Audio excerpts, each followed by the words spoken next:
I'm Seth Christensen with Christensen Genetics, and our work centers on embryo transfer, and during the winter specifically would be when we do most of that. So during the summer, you know, it's relatively empty here. The cattle are out grazing during the normal growing season. That would be when they're out on pasture as opposed to being here in the dry lots. Through that whole winter feeding period, so this would be the time when, I guess on a normal farm, they wouldn't be doing nearly as much just because it's not the growing season. But while everything's frozen, that would be when we are synchronizing the cows.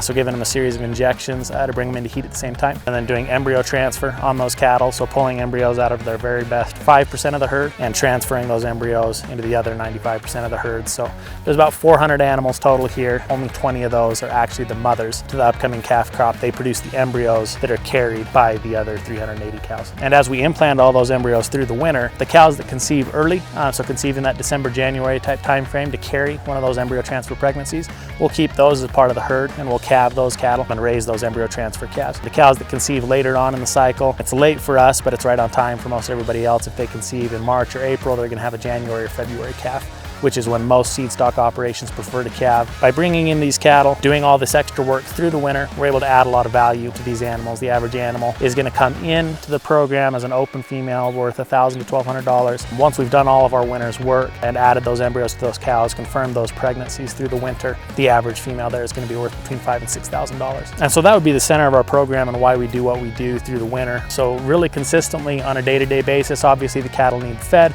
the cattle need water, the cattle need bedding, but I guess what we do that would be atypical would be the amount of estrus synchronization that we engage in, the amount of embryo transfer that we engage in, the quantity of preg checks that we engage in. We're consistently doing ultrasound on these cattle to see what's pregnant and then determine which of these females are carrying bull calves versus heifer calves, and that's part of what we sell when we sell those confirmed embryo transfer pregnancies. Basically, the work we do in the winter builds the crop that we have to sell during the typical growing season. So that's a typical winter here at Christensen Genetics. As a kid, I mean, I was born and raised in agriculture. You know, my dad farms, my grandpa farms, great grandpa farmed. And so when I was 11 years old, I started to milk cows for Mike Geddes out there in Benida.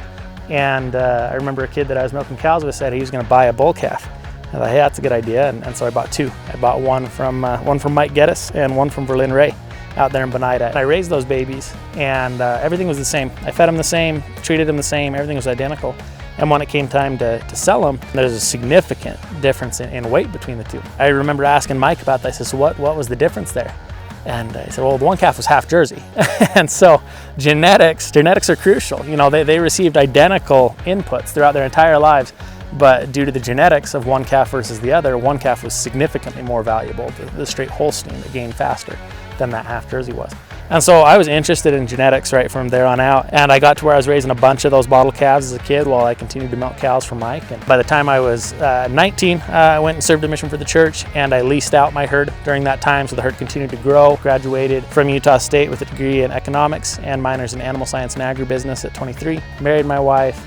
That herd continued to grow, and then I guess in 2018 purchased the ranch here in Weston. And John ended up bringing his herd and bringing it in, and we put John's herd together with my herd and put them together here in Weston. This is what I do full time. This feeds my family, feeds John's family, feeds Davis's family. For most people, you know, there's a real need to escape work and to go somewhere nights or weekends or go do something different. And for me, I love what I do. I'm really blessed to do it with people I enjoy being around. You know, John's a good friend from clear back in my college days, and to be able to work with my wife and kids and spend time around them and be based from home. I feel really, really blessed to be in an industry I enjoy, working with people I enjoy, and to be able to make a living doing that has really been a blessing.